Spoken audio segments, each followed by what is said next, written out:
For over 2 decades, the theatrical cuts of the wizarding world have dictated global pop culture, shaping the collective memory of an entire generation. But beneath the flashing cinematic special effects and the grand orchestral scores lies a massive corporate web of narrative cover-ups, omitted plot histories, and systematic character executions.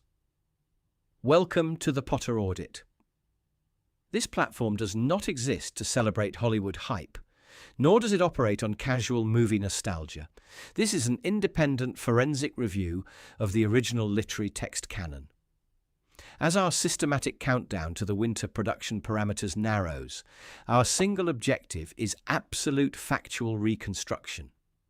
We are dissecting the vital rules, dark philosophies, and gritty realities that Warner Brothers was too afraid to film.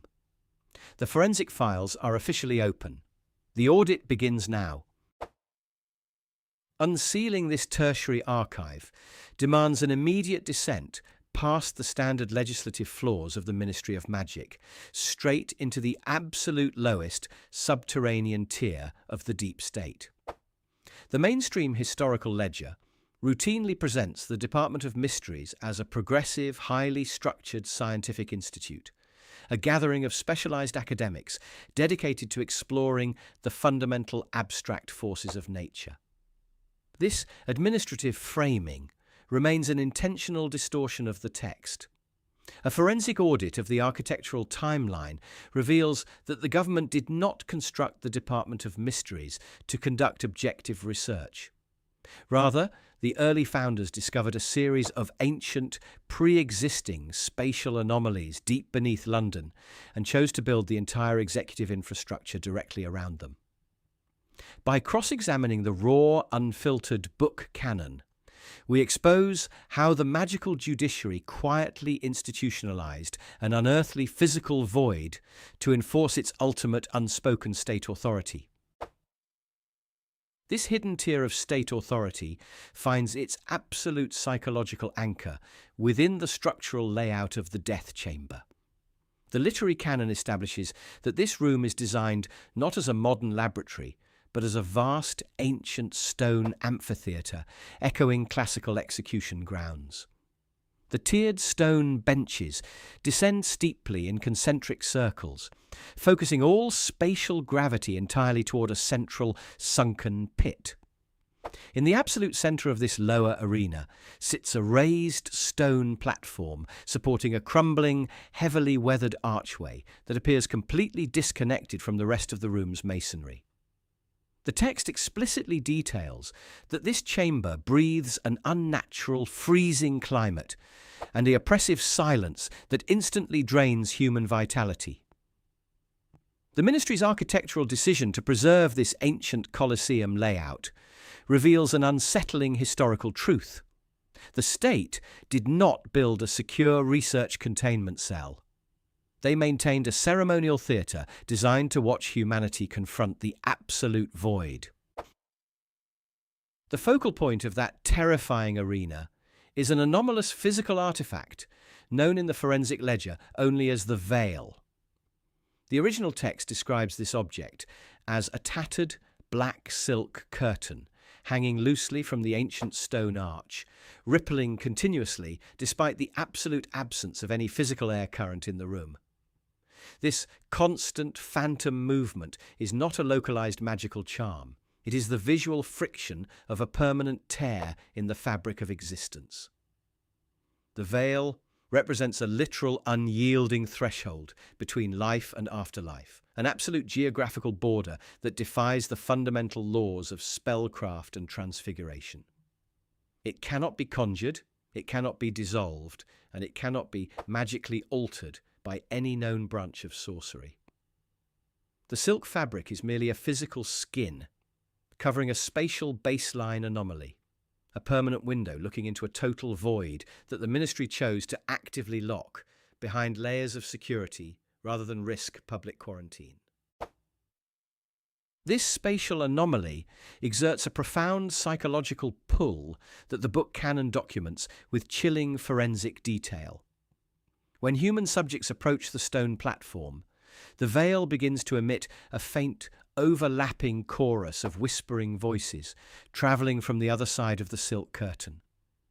The text explicitly reveals that these auditory murmurs are not an illusion or a psychological trick. They are the literal voices of the deceased, echoing back through the permanent tear. Crucially, the literary record highlights a terrifying cognitive divide among those who stand before it. Characters who have personally witnessed and processed the reality of death, such as Harry Potter and Luna Lovegood, hear the whispers with absolute mesmerizing clarity. They are violently drawn toward the archway by an intense emotional gravity. By documenting this localized psychic pull, the text reveals that the veil is an active, predatory environmental hazard, continuously projecting an emotional siren song designed to lure the living across an irreversible threshold. The containment and exploitation of this psychic siren song falls completely under the secret jurisdiction of the Unspeakables. These state operatives exist within an absolute legal vacuum, entirely unburdened by standard ministry transparency or public accountability guidelines. A forensic review of the text reveals that the Unspeakables do not study the veil to understand death for the betterment of society. Their research protocol is rooted in the systematic containment of an uncontrollable cosmic force. The original book canon implies that the Department of Mysteries has conducted highly classified, unrecognized experiments for generations, attempting to map the threshold using specialized magical instruments and tracking the souls of the departed. This dark creative architecture shows that the ministry treats the afterlife not as a sacred mystery, but as a hostile natural border that must be aggressively observed, guarded, and harnessed to reinforce the executive branch's absolute monopoly on hidden cosmic knowledge. The most terrifying institutional precedent hidden within this research protocol is the veil's potential application as an extrajudicial execution tool. Because a single physical contact with the hanging silk results in immediate irreversible erasure from the living world, the archway functions effectively as the ultimate capital punishment asset. The literary text exposes a judicial framework that lacks any constitutional protections against executive overreach. By maintaining an absolute death trap directly beneath the halls of legislation, the ministry holds a weapon of total physical deletion that leaves behind no corpse, no forensic evidence, and no possibility of medical resurrection.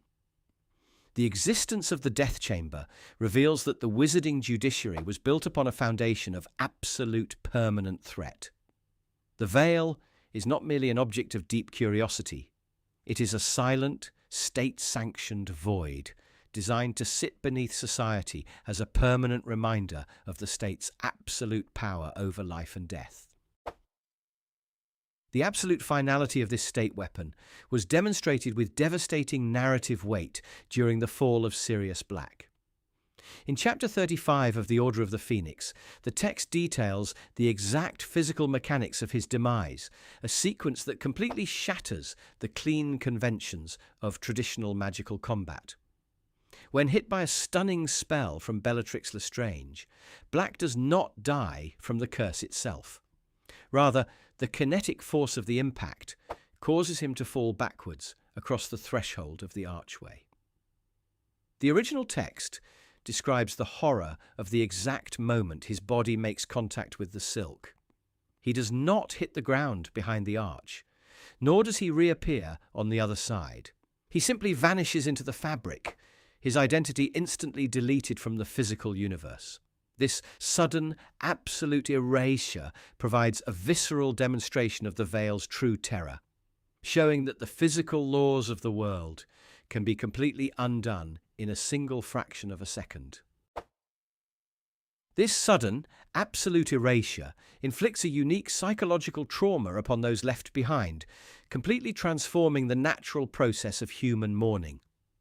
The literary canon outlines how the absence of a physical corpse prevents any traditional emotional closure, trapping survivors like Harry Potter in a state of permanent cognitive denial.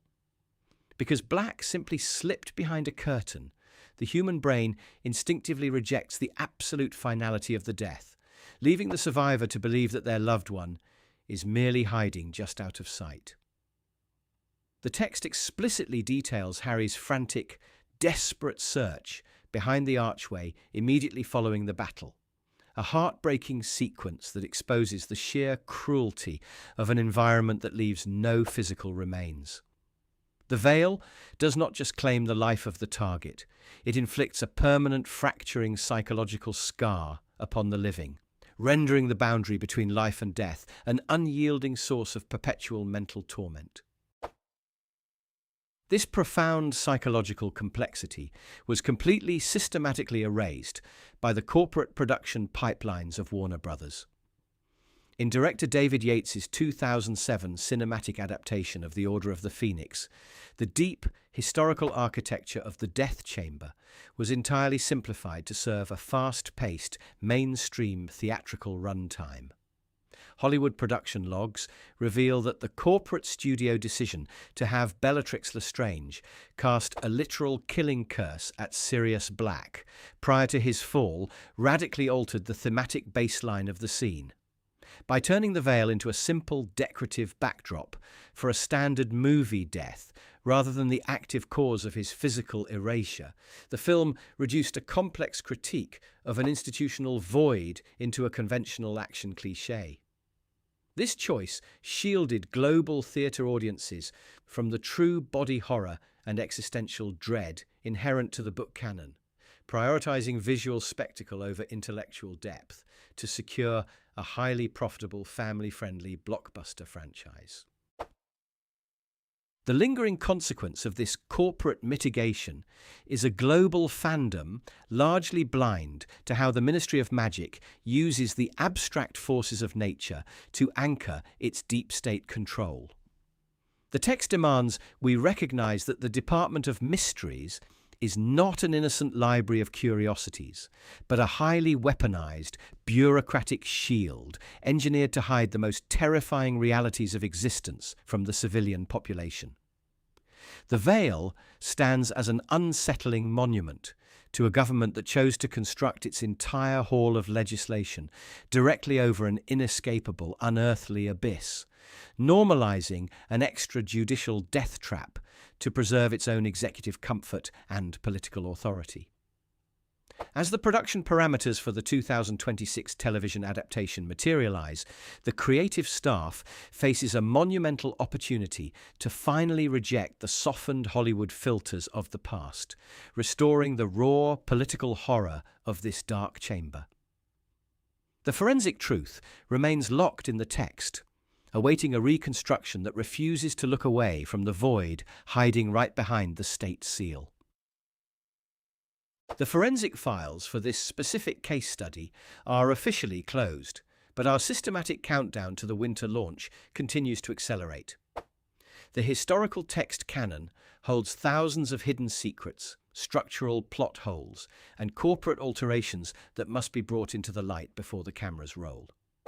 To secure your administrative clearance for our upcoming weekly intelligence briefings, tap the subscribe button on your screen right now. Ensure you explore our archive of daily shorts to trace the complete, unbroken timeline of movie alterations. Do not let Hollywood dictate the boundaries of your law. Stay vigilant. The audit never sleeps.